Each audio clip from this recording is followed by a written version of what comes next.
Hello viewers, welcome to Magizhambu channel. இது கதை நேரம். ஒரு சிறுகதை. படித்ததில் பிடித்தது. குருவின் அவசியம் என்பது பற்றி இந்த கதை. முன்பு ஒரு காலத்தில் ஒரு குரு இருந்தார். அவரிடம் 100க்கும் மேற்பட்ட சீடர்கள் இருந்தார்கள். அவர் எப்பொழுதுமே சீடர்களுக்கு தனது பாடத்தை காலையிலும் மாலையிலும் சொல்லிக் கொடுப்பது வழக்கம். யோகக்கலை மற்றும் தியானம் போன்றவை இவற்றில் உள்ளடங்கும். அவரிடம் ரிஷபன் என்ற ஒரு சீடன் இருந்தான். அவனுக்கு எவ்வளவு பாடம் சொல்லிக் கொடுத்தும் குரு சொல்லிக் கொடுப்பது புரியவில்லை. மாறாக அவன் குருவிடம் கேட்கும் சந்தேகங்கள் எல்லாமே கேலி கூத்தாகி மற்ற சீடர்களெல்லாம் அவனை பரிகாசம் செய்யத் தொடங்கினர். குருவிற்கு இது மிகுந்த மன உளைச்சலை கொடுத்தது. குருவும் தன்னால் முயன்றவரை போராடினார். ஆனால் இந்த சீடனோ மரமண்டை என்று சொல்லுவார்களே, அதுபோன்று ஒன்றும் புரிந்து கொள்ள முடியாமல் இருந்தான்.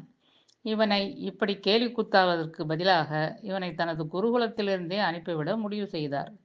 ஒரு நாள் அவனிடம் பரிதாபமான நிலையை பார்த்து குரு அவனை அழைத்தார்.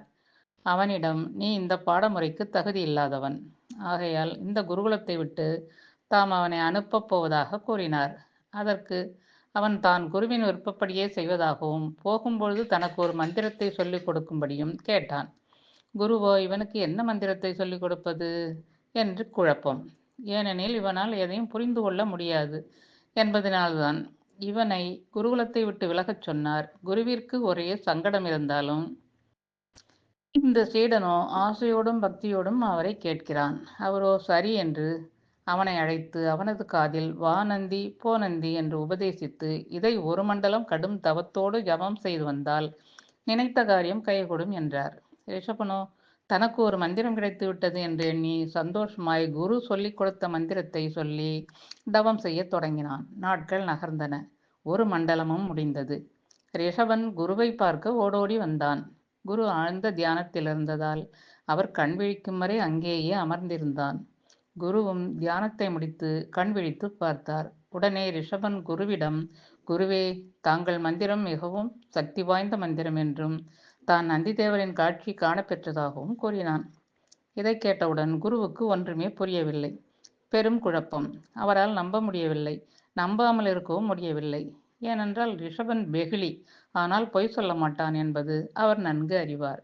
ஆனால் அவருக்கு குழப்பம் என்னவென்றால், எவ்வளவோ கடுந்தவம் புரிந்து மந்திர தந்திரங்களை கற்ற தமக்கே இன்னும் கடவுள் காட்சி தரவில்லை.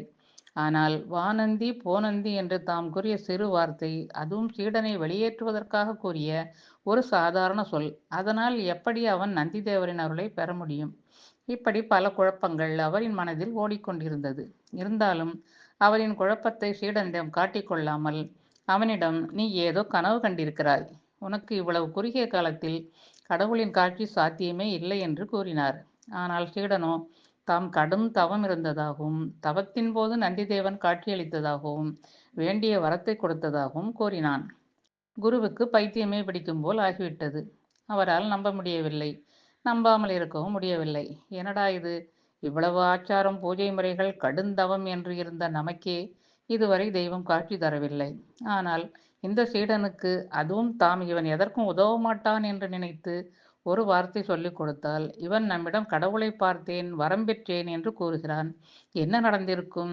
எப்படி இது சாத்தியம் என்றெல்லாம் யோசித்தார். அவருக்கு ஒரு யோசனை. இவன் ஒருவேளை நந்திதேவரை பார்த்திருந்தால் அதனை பரீட்சை செய்து பார்க்க வேண்டும் என்றும் எண்ணினார். அதன்படி தனது சீடனை அழைத்து, ரிஷபா, நீ சொல்வதெல்லாம் என்னால் நம்ப முடியவில்லை. நீ சொல்வது உண்மையானால் அதை என்னிடம் நிரூபித்து காட்டு என்று சொன்னார். அதற்கு ரிஷபன், அப்படியே ஆகட்டும் குருவே என்று சொல்லி குரு சொல்லிக் கொடுத்த வா நந்தி மந்திரத்தை சொன்னான்.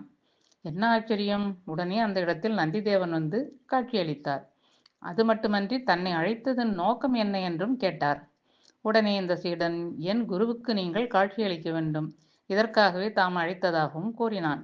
குருவுக்கு ஒன்றும் புரியவில்லை. இரு கைகூப்பி நந்தியை வணங்கினார். பின்பு நந்தியிடம் தாம் எவ்வளவோ தவங்கள் செய்துள்ளதாகவும் தமக்கு ஏன் இறைவன் காட்சி கொடுக்கவில்லை என்றும் கேட்டார். அதற்கு நந்தி, நீங்கள் இந்த சீடனிடம் சொல்லிக் கொடுத்த மந்திரம் ஒன்றுமில்லை. அது வெறும் ஒரு சொல், வானந்தி போனந்தி, அவ்வளவுதான். ஆனால் அந்த வார்த்தையை மந்திரமாக நினைத்து முழு மனதுடன் இந்த சீடன் தவம் இருந்தார். முதலில் நானும் இதை விரும்பவில்லை, ஏற்கவும் இல்லை. ஆனால் இவன் தொடர்ந்து இதே வார்த்தையை சொல்லி தவம் செய்ததினால் சிவபெருமான் என்னை அழைத்து இவனுக்கு காட்சி அளித்து வேண்டியதை அருளுமாறு என்னிடம் கூறினார். அதற்கு நானோ, இவன் வெறும் வார்த்தையை உச்சரிக்கிறான், அதனால் நான் ஏன் காட்சியளிக்க வேண்டும், வரத்தை கொடுக்க வேண்டும் என்று கேட்டேன். அதற்கு சிவபெருமான் கூறியதாவது: இவன் சொல்லும் வார்த்தை எப்பொழுது குருவின் உபதேசத்தால் வந்ததோ அப்பொழுதே அது மந்திரமாகிவிட்டது. மேலும் இவனின் குருபக்தி, குருமேல் வைத்திருக்கும் நம்பிக்கை இந்த சொல்லுக்கு பரிபூர்ண மந்திர சக்தியை கொடுத்து விட்டது. எதை குரு சொல்லிக் கொடுத்தாரோ அப்படியே அதை அவன் ஜபம் செய்து தவம் செய்தான். ஆகையால் நீ அவனுக்கு காட்சியளிக்கும் கட்டாயத்தில் இருக்கின்றாய். ஒருவேளை நீ அவனுக்கு காட்சி தர மறுத்தால் அவன் சாகும் நிலையில் தள்ளப்படுவான். அந்த பாவம் உன்னையே சேரும் என்று அறிவுரை வழங்கினார். தானும் சிவபெருமானின் அருளுரைப்படியே இவனுக்கு காட்சியளித்ததாக கூறினார். மேலும் எந்த ஒரு காரியமும் கைகூட ஒரு குருவின் அருள் மிகவும் முக்கியம் என்பதையும் இதனால் அனைவரும் தெரிந்து கொள்வார்கள் என்றும் கூறி விடைபெற்று கொண்டார். ஓம் நம சிவாய. சிவாய நம ஓம். நன்றி.